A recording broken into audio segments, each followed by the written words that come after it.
Talia does Project Life, and I am going to do the Project Life tag where I answer a bunch of questions about Project Life, and then at the end I will tag a few people who may or may not want to also participate. That's totally fine.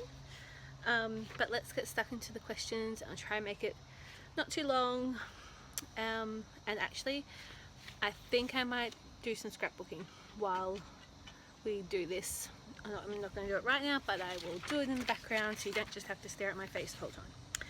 So question 1 is, how long have you been doing Project Life and why did you start?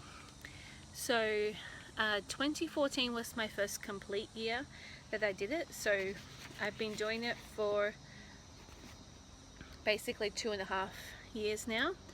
And I started because I really liked the idea of it, but I was a little bit, I don't know, scared of it. It seemed sort of complicated to do, or it just didn't seem like it was so complicated. I just felt like I needed a lot of stuff, and I already had a lot of scrapbooking stuff, so why would I buy more stuff? But I decided to try it because we just got back from our big round the world trip in 2013, and so this was like in July or something like this, and I decided, okay, I would start at that point and then just keep going, just like as an experiment, until to see if I really liked it. I was just going to buy a couple of the pocket pages. I wasn't going to buy a core kit or anything. I just used regular scrapbooking paper and do that. I'd already been watching like YouTube videos about it and these sorts of things. So I decided to do that because I was pretty pregnant with my second kid, and I wondered how on earth I was going to keep up with scrapbooking, because I still hadn't really scrapbooked anything of my first son's life, and he was 1.5 already. I'd only done like the first month of his life. So I thought that I would give this a try and see if it really would be as easy and as you know, up to date as people had said it was, and it was. So I loved it. Number 2 is, describe your process for making a page. So my process is I go through and I collect all the photos that I want for the week, and I put them in a folder, and then I go through and I cull that folder of pictures. If I decide, oh no, I've got too many photos this week, so that one's not really important, or that could be moved to a different week because it's just a picture of an everyday thing that happens every week. Or maybe it's like I could put all these bunch of photos, I could put these 4 or 5 photos into a collage. That will cull that down. So I do all of those things, do my edit, resize the photos how I want them. I try not to spend too much time on that, tend to do a lot of 4x6 photos, and then I'm only having to sort of collage together the portrait photos, so they're 3x4 size. But if I need to cut it for any other reason, I do those things, or edit it because it's a bit dodgy and I want to put it in black and white or something like that. So then I print my photos, I put my cards in, and when I'm trying to go through it really speedily, I do just use a core kit, or you know, 2 pieces of coloured scrapbooking paper or something, and I just do it really simple like that. Otherwise, I used to subscribe to the Studio Calico kits, and so I have lots and lots of cards from those. So sometimes I spend the extra effort putting the cards in, and then I usually type up all my journaling on the computer, print it out on vellum, cut it out, stick it in with staples, and again, if I'm in a hurry, that's all I do. Oh no, that's not true. I do get the thickers and you know, put the week on and put the date on, and then if I'm feeling like I'm being creative and I have time and whatnot, I'll add some embellishments and whatnot. So that's my process. I just try to do it all at the thing, all like in that order. How long does it take you to do a page or spread? That's question 3. I reckon, like, if I'm doing it this really fast way, I reckon I can get it done in like a page in a half an hour, like a double page spread in a half hour. But that being said, when I'm doing it in the really quick way with just the core kit and the vellum journaling and no embellishment, I'm doing it in big batches. So maybe I spend a full hour doing like my typing up my journaling, but I'm doing it for 4 or 5 weeks at one time. And then, you know, the same, I do it in big batches then, like I'll do all my journaling at once. I put all my photos into the album at the one time after I've printed them in a big batch. Then I do all the cards and papers, put all those in. Then I stick all the journaling in, just page after page after page. So it's hard to say exactly how long it takes me to do it. I do have a friend who comes around on Wednesdays and we scrapbook together on Wednesday nights. Our husbands look after our children. And she's usually here for a few hours and I usually only get one page done. But as you can imagine, we spend a fair bit more time talking than scrapbooking. But that's okay. Number 4 is pocket page design. Do you keep it the same or add inserts or both? So I always keep my pages the design A, and I just do that because I like to just know what size the photos are going to be, and most of my photos are the landscape anyway. And even actually if they were portrait, I would still keep it that size so that I could fit more in.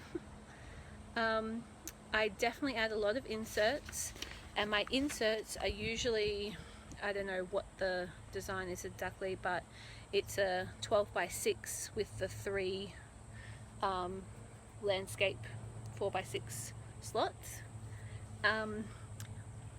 Sorry. Or I use a design D, which I cut down to 2/3 of the size. So, and I use that usually for like events and birthdays and things like this where there's heaps of photos, but I don't want them so small that they're in a collage. I want them just like the half size, and I find that really good because I can, and usually almost all my photos are landscape anyway, so by using the design D in with half size photos, I can fit heaps more photos in landscape than I would be able to normally. And usually for an event like that, there's not heaps of journaling. It's pretty obvious. It's like Ellie's second birthday party, and so there's a bunch of photos. Like, what are you gonna do? Like, I don't have that much to say about it. So yeah, I always use design A, and then I do often use inserts nearly every week. Number 5 is, how do you organize, weekly, monthly, or themed? So I definitely do the weekly. There are 4 people in our family at the moment, and in a few weeks we'll have 5 people, and I just take way too many photos, you know, so I can't go less than weekly. I guess the advantage of going monthly is that maybe I could fit more photos in because I just didn't have to be restricted to the week. But I actually am a bit of a rules person, and so I really like the structure of the week. I'm not really so stuck on it that I don't add inserts, obviously, or even occasionally I've been known to use 2 double page spreads for the week. And certainly in my baby albums that I do for their first year, I just do like one side per week, which is just all about them. Number 6 is, how do you print your photos at home or outsource them, weekly or batch printing? I outsource all of my printing. I get them printed at Ted's cameras. I'm not necessarily recommending them, but yeah, it works for me. And I used to print weekly because I'd have this project life night with my friend, and I was like really on top of it, so I was literally printing out the last week's photo. I had a really good system. Like on Monday I would organise the photos from the week, because Monday's the start of my Project Life week. Then I'd upload them on Tuesday and I'd pick them up on Wednesday, because we would go past there to the printing place to go to playgroup. So that's what I was doing, and then I've sort of got a bit behind, and so I guess in reality a lot of the times I print once a month. Number 7 is how many core kits do you own? I own 3 core kits. I own the honey one, which was the first one I got. Then the Dear Lizzie Near Fifth and Frolic, which I'm actually not really happy with it. It's really dull colours, and so I find I don't use it very much. And then I also have the Dear Lizzie Neapolitan, which I had wanted to get, but I felt like it was too girly for having 2 boys. But then I decided, screw it. I really like it. It's my scrapbook, so I'm going to use it anyway. Number 8 is squared or rounded corners. I would prefer if it was square. I don't really understand why so many cards have round corners, because I feel like they've made a choice for you when they could just have square corners, and then you could just use a corner cutter to make them rounded if that's what you're into. So that's a bit annoying. I definitely would prefer square, but actually you will see from my scrapbooking I don't really care. At the beginning I would round all of my corners, and then it was just like, no, sometimes the photo looked better with the square corners and this sort of stuff. And so now, even if I have a 4x4 photo that I'm sticking in and I'm just using a card to stick on the edge of it to make it 4x6, I don't even round the other corners, and I don't cut off the round part necessarily, excuse me, of the card. I just have 2 sides of it round and 2 sides of it square. That's how much I don't care. Cool, so this video is already pretty long and I finished that layout, so I'll do the rest of the tag in a different video. And here you can see this was week 46. This was using my really simple, just using vellum, but because I was recording it then I couldn't help but add in little embellishments I had sitting there on my desk. But yeah, you can see, super simple way to do it. I'll get you in the next video.